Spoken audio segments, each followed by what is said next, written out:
सावधान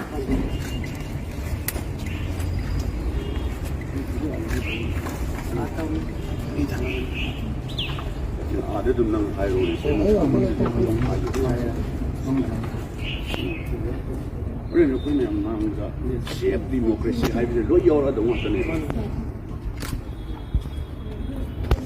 Look at that of you. Mamma, look at that of you.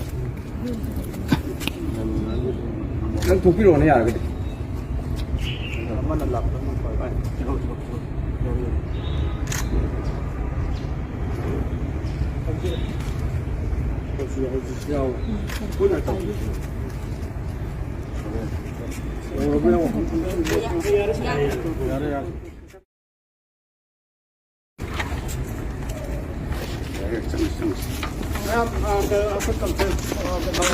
Conference itu sahabat itu kan itu. Di sana.ไม่ยอมให้หนักเลย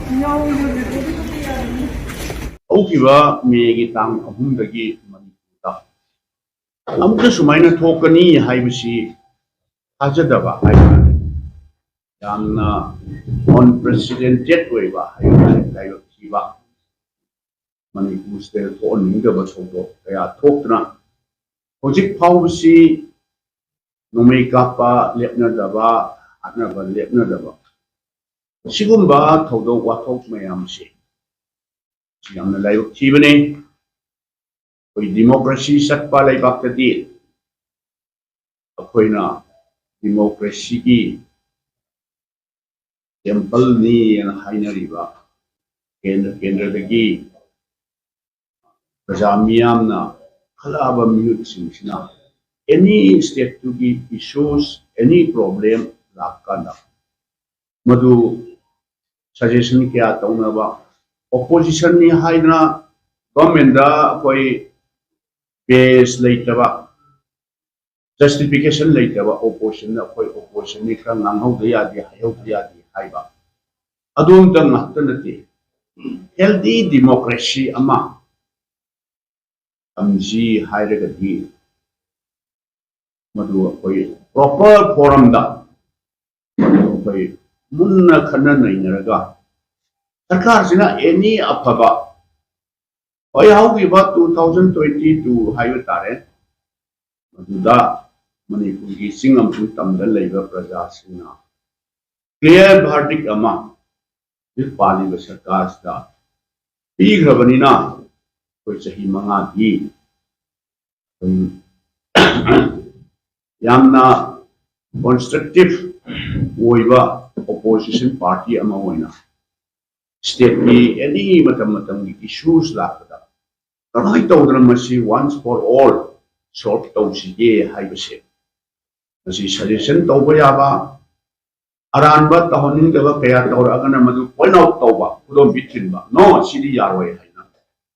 Chamna haribada opposition haibase democracy satpa lipa amagidi dari ki break kumbani na mayamna sum hainari bidana.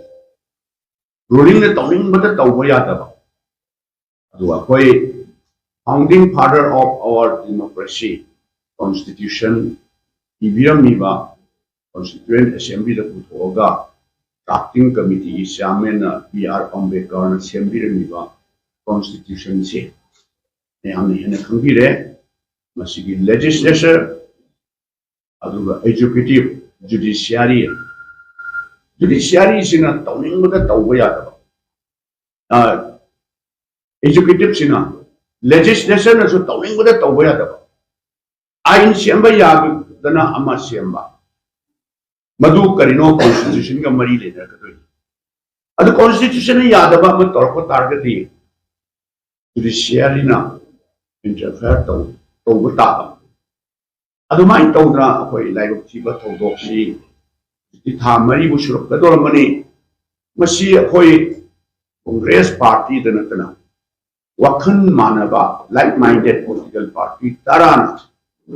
anjan government sida haijare assembly special session nama tawbiyu haina uta ta te upai le tabarina governor da mana president gi mahut oina sida mana lairi banina ado how she last session dagi sainadai adjourn tawre aduga how she cabinet decision lorga governor na prologue tawrina amu no session ko tanda masi rule gi matungina constitution da governor na somon tawdo the governor na somon tawdo bisi once governor na somon tawgati koi clear 15 days session phamba hawdo nimito 15 days what in da mana somon tawdo madu pandida madu su pandre andakise sidagi hawrkado ni ko ahoina shape constitution haibse since ahoina August house da preka paina shape constitution haibse Manipur khaptagi natiya India gi oina su ahoi gi samvidhan ji gi marai bakse yamna luga tanjam da la le pak se rule of law salak to ba tawning with the private sarkar na to ba aduna on the advice of the council of minister governor na house is someone to ta da rani thoyak suba state assembly gi mari yak suba session adu orgadi normal session ne ba mase last ko session du dagi under ki September ki tang ani lanthok pa ya na ti adu lanthok orgadi ahoi संविधान दा अकाइबा म लापा अदुना constitution da masi constitution gi नियम दा सु या da ba adu constitutional crisis ama lakadabani na ahoi hana kobi na pamen da hai ta re amna da kaya hai ta re moina kari gi no maram do for what reason ahoi khangre yeto la ka da last minute da constitutional crisis hybrid hat tausi lana ka dore ne ta nam phuda session ji gore na han thangjen with the business advisory committee da ai yaw jai mayam da thamjar ai madu amma hanan jaro yam drabada masibu ainan gi matung da tawri ba tawdraba session ko se rani thorak suba assembly gi marek suba session ni clear 15 days to kaure adu kauragati honorable members in the right question amu hangma kanda da kungada minute sun minister na kungada minute clear 10 days amu legida madu support fit tawre adu ingasi phami ba session se da lepak interest da koi opposition side ki private member resolution tongan ba resolution mayam ma koi propose the way moina karim ta entertain tawre madu gi resolution copy di horen ahoina pijan gi resolution copy di mayam da circulate torkani aduna sigumba mayam ji democracy da di sum mayam na bevhar di thokte haiga leiriba government sina la opposition da na Manipur lei praja ji ahoina tawni noi wangang ba yaroi noi nachin melaga leigedam ni haibagi type ta aduna ni ngasi ase koina amuba phiran sikhatna chheida India gi democratic system of democracy gi system se ngasi ase tawriba state government na tawriba mong se amuba kalina leihorga doba adugumba numit amani haina koi madugi break phiran sikhatna koi kaino tawjari bisi maduni pani lai tiba democracy satpada haiba tare aduna aikoina ada house da honorable members in all the right mayam jingsi loina kaino tawba hai tare forfeit tawba deprive oil level honorable members mogi right member ama woibagi kendra gi woiba yai lepak sigi state sigi any issue any information mayam jingse hangga suggestion tawba yadna tawba duine ba to na normalcy lakna na ba adi state ki integrity su kai dana ba kari tawsi ke haibse koina tongan ba resolution mayam ama proposing side ki propose the we session to we adusu amata entertain tawdre admit tawdre nampu de heta samna phamgi haibasi thokna na ba ha taruk manung da phamgi si thokna na ba officially reference like the honorable members in the ikaiba kanu tawba utpa respect utpa haiba tare aduga chumnagi ngasi phamiba officially reference sigi han business advisory committee da putoka agenda so adu khatam putokpa madu house na ayaba pire harga lotion gre akhoi jo ada house manu da launa khong tawsi tawning da bane moina sum nampu da dictator ki democracy ki wahan thok le da democracy ki marai baksi karon da lakatu no haise masiga mari leiner ka du ini ko sigi government je si het lakpada local body election jingche yengu ba si democracy ki marai baksi krai da lakatu ni akoi na pai hajen banate ba opposition ambane na hajen bagi wana tie ba sigi government je het lakpase BJP led government in 2017 di lakpanina ADC singi autonomous district council election tawra tam amal loi gino je tam ani bu phatel ka dore then adagi urban area gi local body sing Imphal municipal corporation tam loi gra atai small towns in municipal council sing ama bhawa election tawra ga namthan thamaga karino official sing na puanbra hanagi matam noi graba mayam tuna dum puhalini hai amani hai nampu sapu tawna gram panchayat ki jila parishad pradhan sing local body amata si government si hek la pada akhoi matam da mayam sing sing biram gani singi autonomous district council election se almost 2 decades chahi kullom se no six schedule no election haina election tawsi habi suga ya tabne with great difficulty what is sanarga karino koi kanaraga more administrative power or more financial power or more autonomy karino koi sinau tanang tawsi habi chahi kulle matungda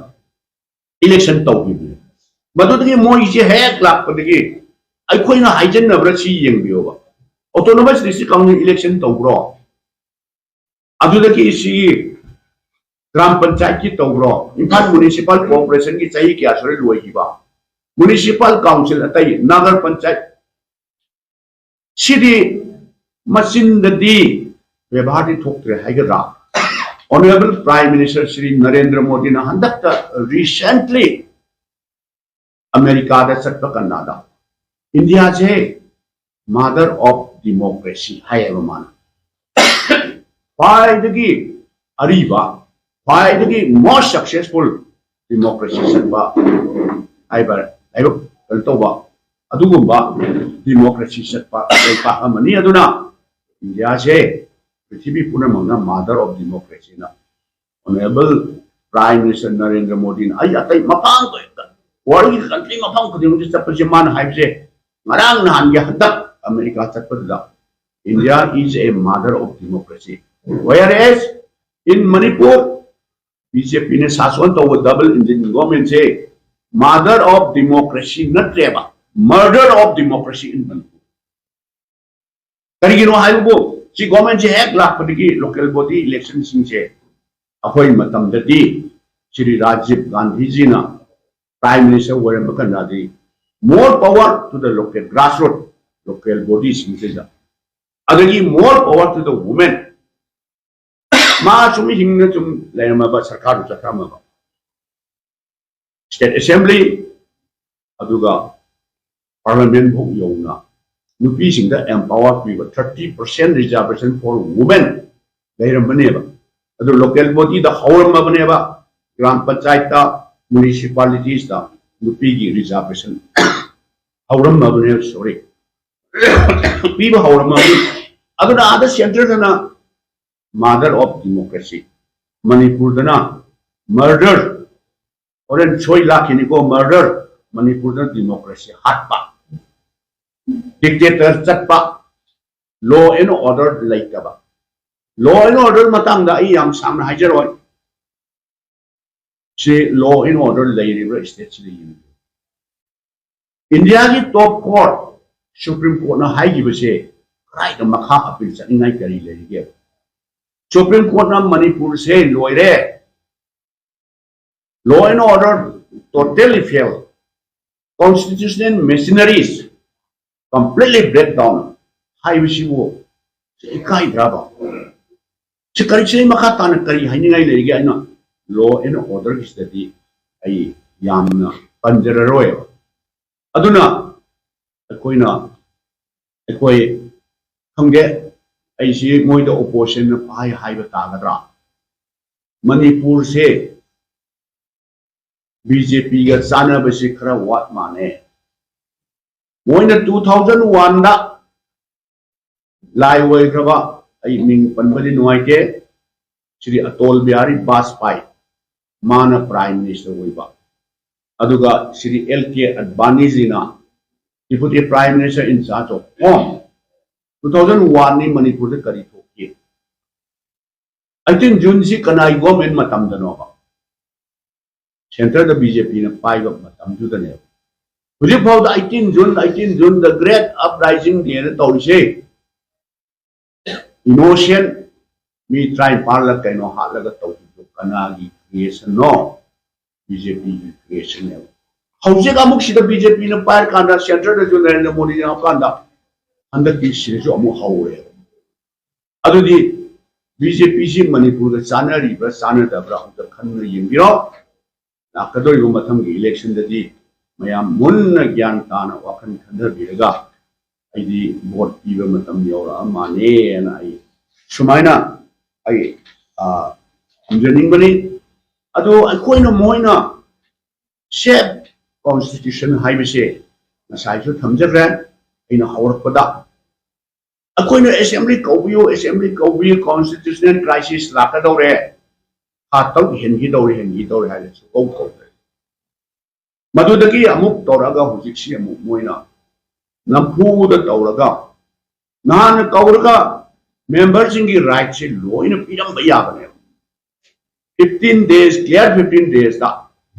state cabinet decision lauraga governor da on the advice of the council of ministers governor na yaba ngamdabagi maram sulai leiti adu clear 15 days si tauraga obiba taragati constitutional crisis to avoid tore honorable members in tongan ba public interest ani ko mai magi interest na te question mayama ma hangba yare half an hour discussion short duration discussion private member resolution Manipur ki territorial integrity hai machu tayar hoye hai se house da unanimously Manipur ki praja sing na su pambirong gani mashi lawraga center da thagadam do madu punamuk do hujik akoina yaroi house in business the yahu trakat business advisor the yahu trakachu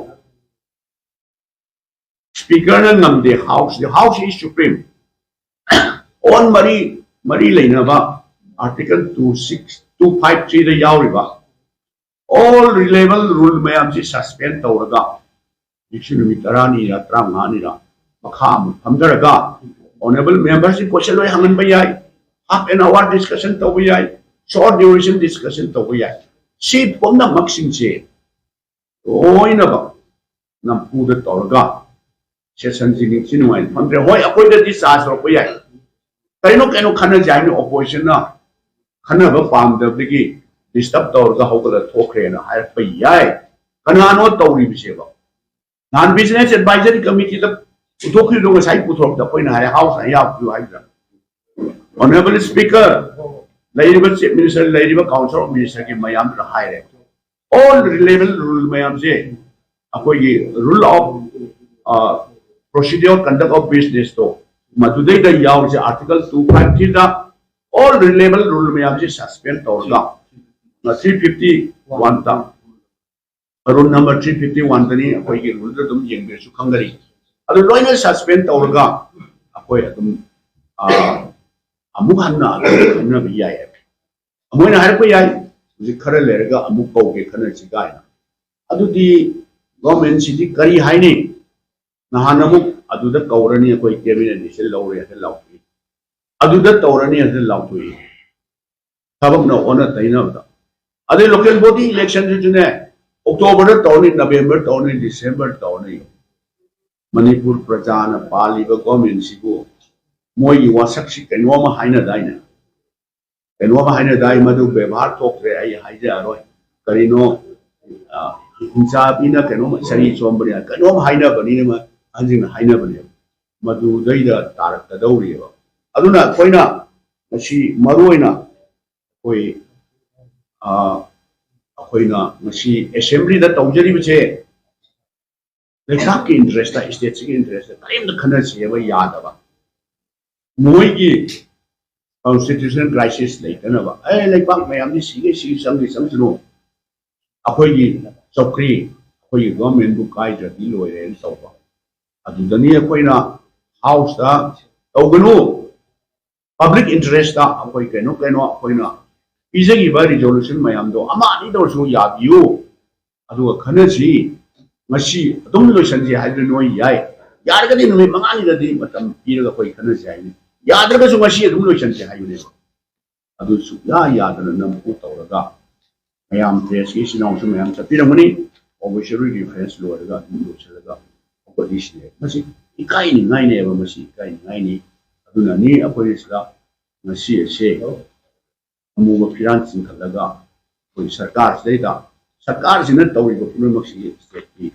interest na pe haiduna koina ngasi press ki sinong mayam se I house the padana smoothly. That's how the target is.